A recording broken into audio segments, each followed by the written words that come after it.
Hello, good morning class ninth. मैंने आप लोगों को पार्ट 7 सवैया जो है वो पूरा आपको समझा चुकी हूँ। मैंने आपको पहले बताया था कि जो सवैया नंबर 1 है ये बहुत इम्पॉर्टेंट है, इसको आपको अपनी कॉपी पे लिखना है। तो मैं आज आप लोगों को ये दे रही हूँ। देखिए, पहला आपका जो सवैया है वो क्या है? मनुष्य है तो वही रसखानी, बसो ब्रज गोकुल गाँव के ग्वारन। जो पशु है तो कहा बस मेरो, चरो नंद नित्य की मेधु मझारन। पाहन हो तो वहीं घिरी को जो, कियो हरि छत्र पुरंदर धारण। जो खग हो तो बसेरो करो मिली,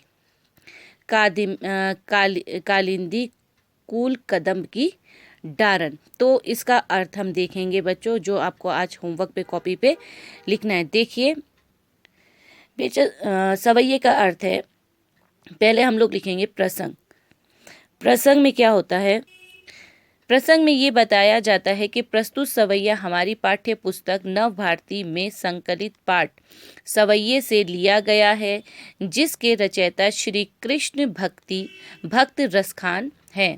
मतलब ये कविता कहाँ पर संकलित है हमारी किताब में, और क्या इसके कविता का नाम है, और इसके रचयिता कौन है, इसको लिखने वाले कौन है, उसका परिचय दिया जाता है। अब देखिए व्याख्या में रसखान कहते हैं कि यदि मैं अगले जन्म में मनुष्य का जीवन प्राप्त करूं, तो मेरी इच्छा है कि मैं ब्रिज क्षेत्र के गोकुल गांव में ग्वालों के बीच रहूं। ये मैंने जब आपको सवैये को समझाया था तब भी बताया था कि रसखान जी चाहते हैं कि जब उनका दूसरा जन्म हो तो वो ब्रिज भूमि में ही जन्म लें, और गोकुल गांव के जो ग्वाले हैं, ग्वाले मतलब गाय चराने वाले जो बालक हैं, उनके बीच में वो रहें।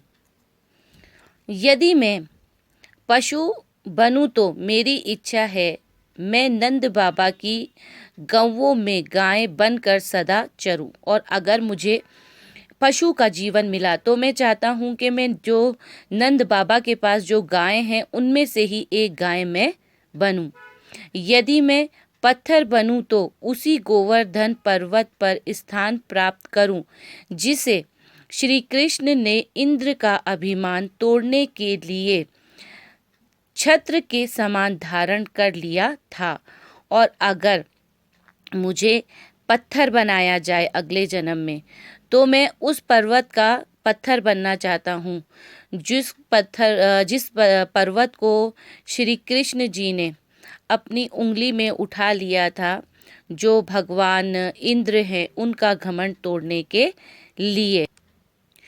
यदि मैं पक्षी बनूं तो जमुना के किनारे कादम्ब की डारियों पर ही बसेरा करूं, और अगर मैं पक्षी के रूप में जन्म लूं तो जो यमुना के किनारे जो पेड़ है कदम्ब का, उसी के ऊपर, उसी की डाली के ऊपर मैं अपना बसेरा करूं, अपना घोंसला बनाऊं। मतलब पूरे सवैये का अर्थ ये है कि जो रसखान जी हैं वो अपनी अगले जन्म में कोई भी रूप ले, भले वो इंसान का हो या फिर पशु का हो या फिर पत्थर का हो या फिर पक्षी का हो, कोई भी रूप उन्हें भगवान अगले जन्म में दे, वो किसी भी हालत में ब्रिज भूमि को छोड़ना नहीं चाहते हैं।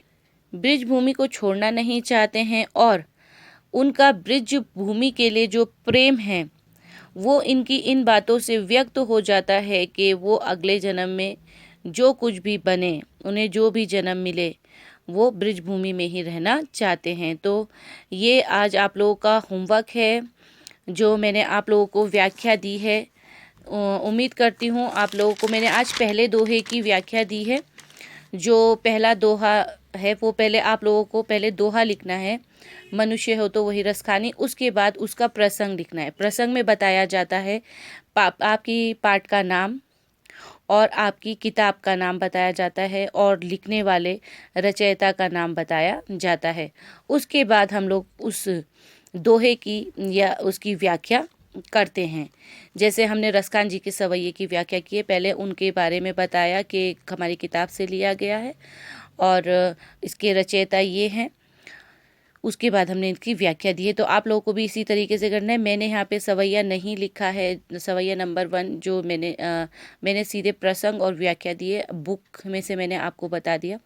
तो पहले आप लोगों को वही सवैया लिखना है, उसके बाद प्रसंग लिखना है, उसके बाद व्याख्या लिखनी है। तो साफ साफ आप लोग लिखेंगे इसे और संडे तक अपनी कॉपी चेक करने के लिए भेजेंगे। कॉपी जब आप लोग चेक करने के लिए भेजते हैं तो अपना नाम और अपना सेक्शन ज़रूर लिखा कीजिए।